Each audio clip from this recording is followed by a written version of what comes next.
Well, I mean, I hear it all. And, and again, I get that, when you're young, you just don't know. And a lot of bands come to me and say, we want to go on a cross-Canada tour. And I said, well, it depends. How much do you hate money? Right. If you hate money, go. Because it's just like, and we made the mistake in the early days of Hurricane where we would go on these longer tours. And it was like, well, you still got to play like Sunday to Thursday.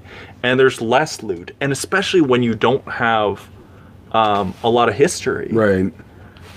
It's tough stuff. So that's why I feel like mentorship is important. Right. And I say, this is how I might look at this. And I don't want to change your music. And that's one thing I would say. It's like, if they send me their tunes, I'm like, listen, you don't have to send me your songs. Right.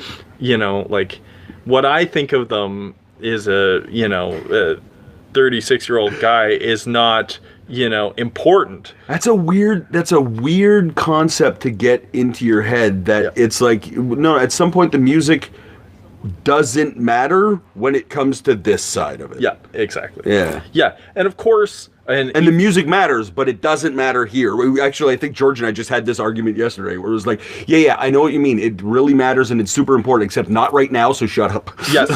It's the most important thing, but not now. Right. Yeah. And so whenever they're booking something, I'm like, send me one song link, the best song link that I can send to them, not what pleases you. Right. What's going to please someone who is at the same time as they're booking your band is probably ordering more beer. Right.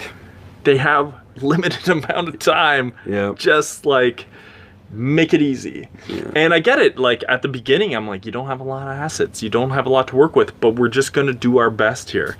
And what was your first breakthrough when it came to this stuff? Like what was the thing that stood up that you went, oh fuck, now, it just opened it up for you? Oh, I think, geez, give me a couple. I'm in constant epiphany mode. But I think when I realized that it can be simple. Simple's okay. Musically, that was the big thing. It was like, let's keep it simple. I like a pop song. Right. I remember realizing that I like a pop song. Yeah. Okay.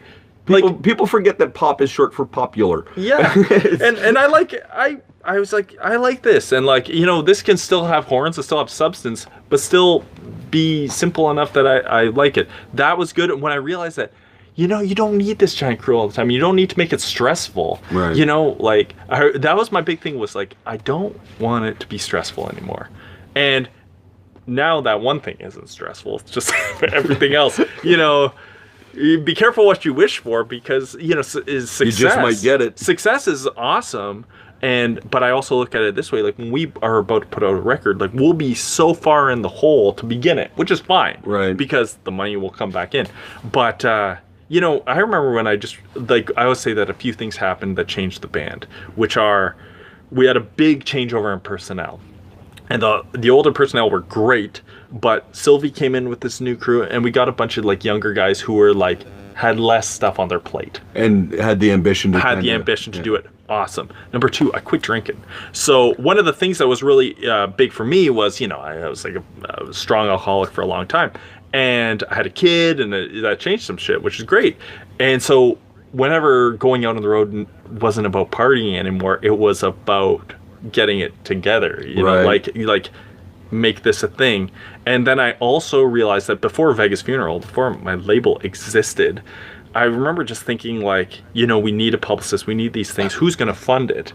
Do I really want, and we were talking to record labels, and I decided, I don't want a record label. I don't want, wait a second, it's just I am purposely signing away control, and I don't know when my record could come out. And at the end of the day, you're paying for it all anyway. Mm-hmm. Absolutely. So I was realizing when I realized that basically a label was a bank loan with industry clout, and I was like, you know what? It was a membership. All a label is a membership card. Yeah, and don't get me wrong. The bigger ones have serious clout, but it's not. It's a bit of the wild, wild west now, which I love because even they don't know what they're fucking doing right now. Well, in the same way that some kid on who made a song in his basement can get 12 million streams, right. I think it's amazing because there's obviously a lot of people have a lot of talk about Spotify and things like that, and I say, well, yeah, I agree that what we make off streaming revenue is too low, but that's not how the industry In works the anymore. old days, Yeah. if you had told any of those labels you could be in anyone's pocket at any time, how many millions would have been worth? Everything. Right. It would have been worth everything. And now it's just like, if I make a new friend in Slovenia this afternoon, they can listen to my Son the Hurricane at the same time. That to me is amazing. Yeah. There's nothing like it. And so, if anything, it's leveled the field. As a guy...